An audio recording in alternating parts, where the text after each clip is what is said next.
Hey people, so obviously I've been staying in hostels lately, so this video is pretty much going to be talking about hostels and my experience, and I'm going to share some information with y'all on this video today. So what's the purpose of staying in a hostel? So the purpose of staying in a hostel basically is it's just a very temporary stay, very short stay.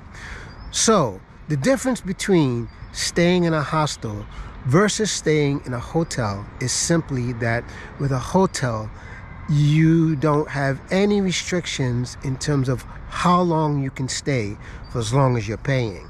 So generally with a hostel, it's usually up to 14 days that you can stay there. Then after that, you have to get going. Some hostels will say after the 14 days, okay, they will say you have up to a week, 2 weeks. Some will say 3 months. So you just have to make sure with the hostels, you read the rules and the regulations. So let me give you an example of that. So like, for example, there's some hostels, believe it or not, where they only allow up to a certain age group. You have some hostels that will say specifically that they only allow from 18 to 40-year-olds. Some will even go as low as 35 or 36 or whatever it is. But the thing is, before you book a hostel, okay, make sure that you read the rules and the regulations of that hostel before going there. Another thing with hostels is that keep in mind that you are sharing a bedroom with many people. So for example, you could have a hostel room that can have as many as 19 beds, meaning there is a bunch of bunk beds. Some can be as much as 3 tiers, 2 tiers, or whatever the setup is. Now, even with some of these bunk beds, okay, some of them are actually set up where some beds you will see where they have a privacy curtain or a privacy wall. So basically, once you go inside the bed, you're somewhat just cut off from seeing people, or you have a bit of privacy in the sense that at least nobody's necessarily watching you or can see you per se, right? And as well as with those type of setups, they usually have like a nightlight and some sort of electrical outlet that's close by to the bed. So far in my journey in London, I've been going from place to place, to hostel, and I just wanted to show y'all where I'm staying. So right now, where I'm staying, here's my bed, okay, that I'm staying at, all right? And this is basically a 6-bedroom, okay? So let me just kind of give you, you know, the tour of the quarters that I'm sleeping in. Here's my bed. Here's the person's other bed. Here's my suitcase, and here's the locker.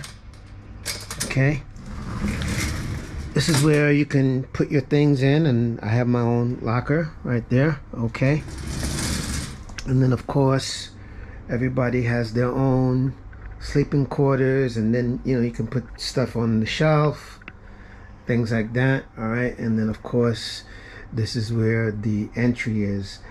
And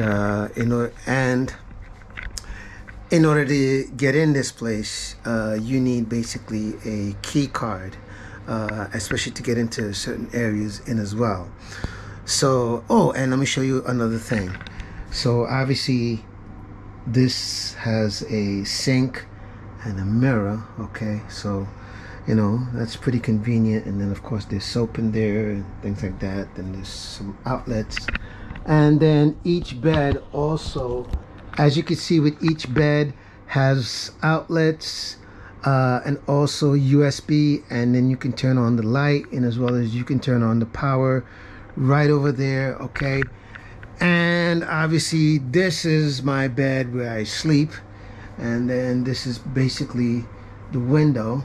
So I mean, you really can't see much, but you know, if I was to climb up here, okay, so that's the view from outside. All right, you know, not much to see, but you get the whole idea. Okay, so I'm staying at the St. Christopher Inn Hostel. Okay, so I will show you, you know, the hostel, and so y'all can get an idea of what it's like staying in this hostel. So basically, I'm going to try to share you, you know, somewhat of my story in terms of, you know, how I'm living so far and how things are going and whatever. So looks like I'll be going from hostel to place until I can get certain things settled. So I guess you can call this a bit of a start over, but you know, we'll see, you know, as things come up, as things progress and things like that, and how things unfold. All right, so like I said, I will show y'all this place, you know, all the areas and things like that. So speaking of, let me show you.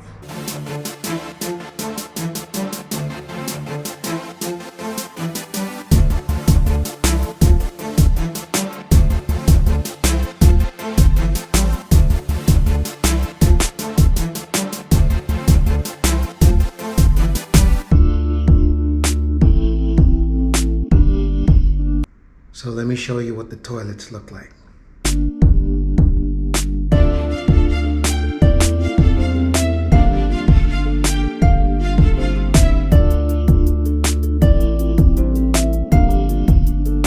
Now let me show you the showers.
What's happening?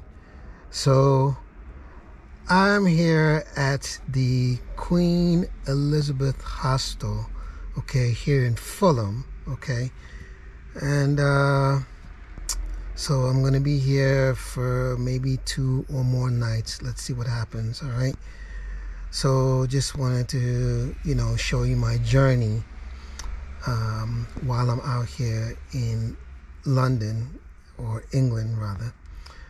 So just so you can get an idea of where I'm staying. So here's the room that I'm staying in, okay, and I just want to kind of give you an overview. This is the bed that I sleep. There's 3 beds, okay, and here's another bed, 2 bunks, 2, okay. So, you know, they got outlets, and then of course that's the view. There's some outlets. There's the door. All right.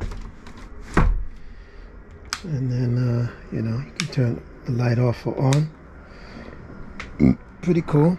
And then let me show you the view from the outside of the window. Oh, by the way, they do have lockers. Okay, pretty cool. You know, pretty basic, shall we say. It's pretty basic. But anyways, so here's the view. Okay, that's the view from what I see. All right, nothing special. Another thing to consider when you're staying in a hostel is simply this. You're going to meet all sorts of people that are coming into these hostels, okay? And as well as, you know, with most of these hostels, they're usually what is called mixed hostels, where it's men and women that are also sleeping in the same bedroom as you are.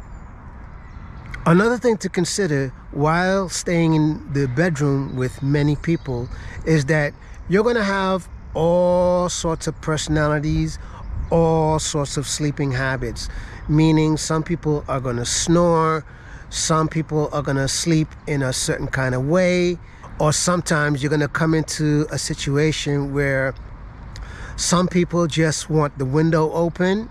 There are going to be some people you're going to meet where they're just going to have body odor, and sometimes it might reek the room.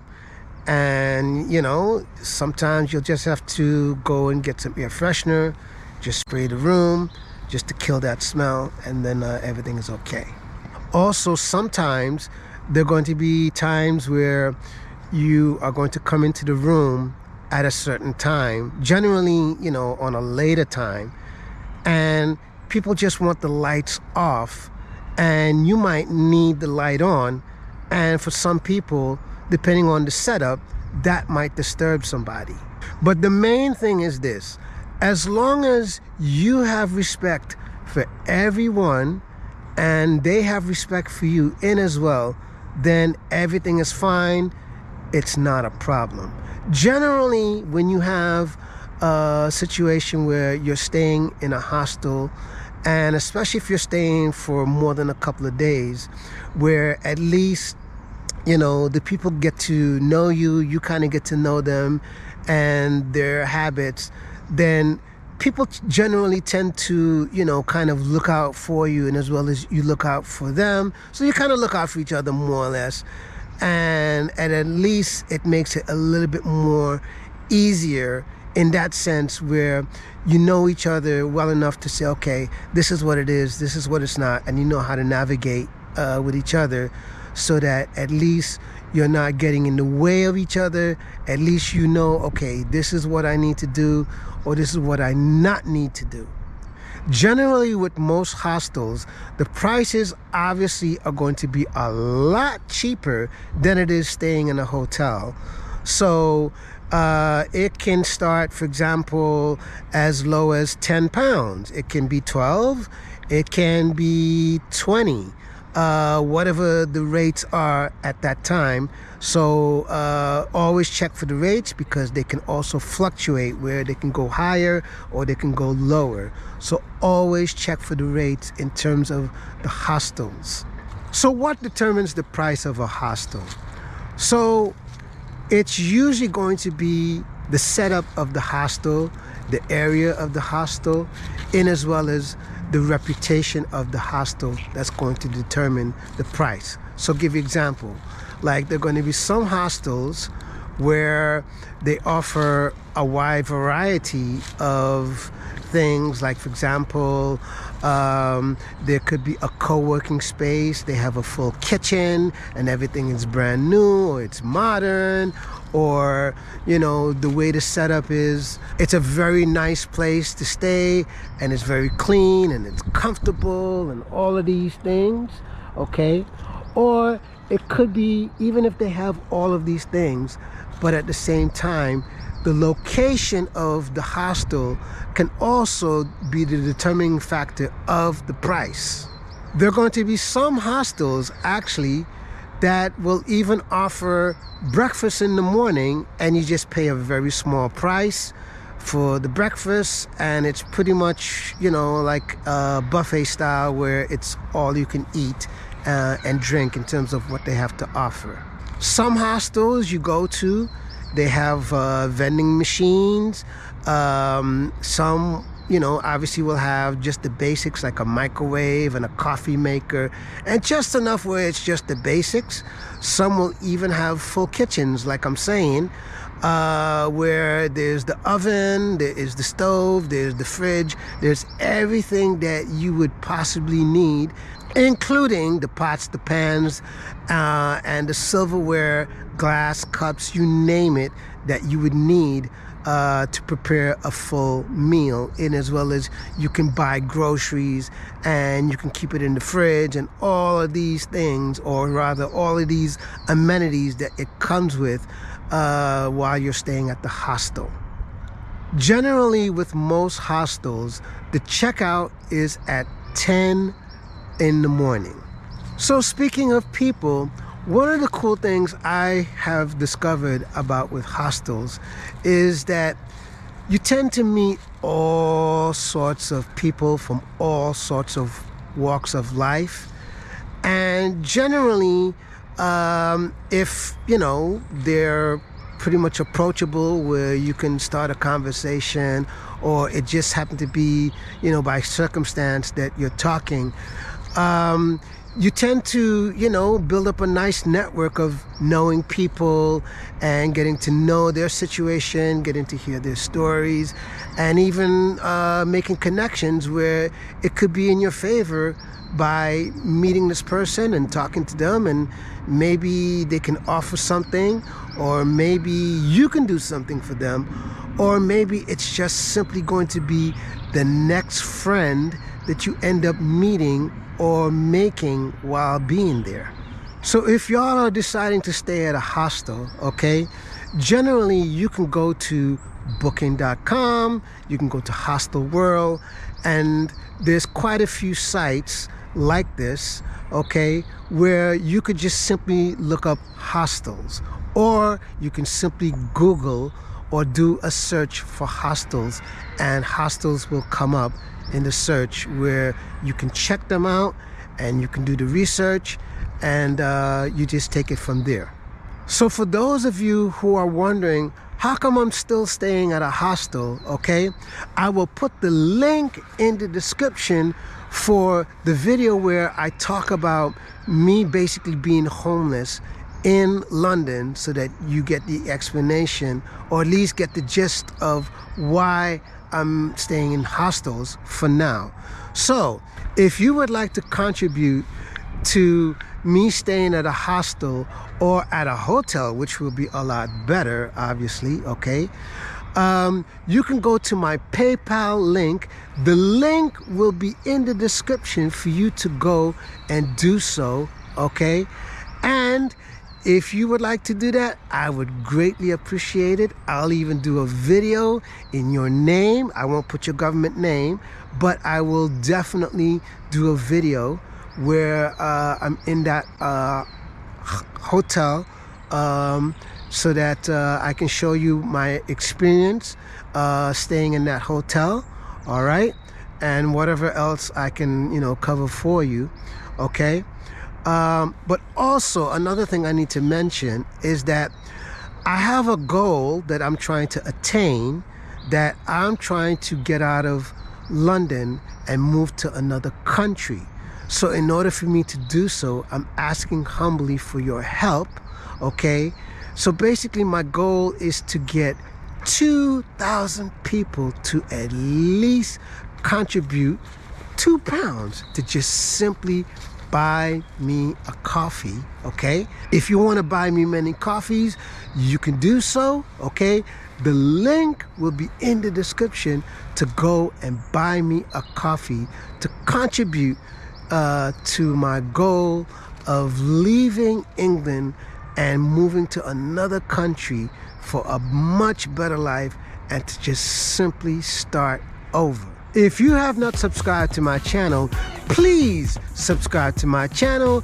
Please hit the notification bell so that you will be notified each and every time a new video is uploaded, and as well as give this a like for the algorithm, okay? And as well as share this video with your family and your friends, and leave me a comment right about there, okay? Just leave me a comment and let me know what you think, and let's get a discussion going.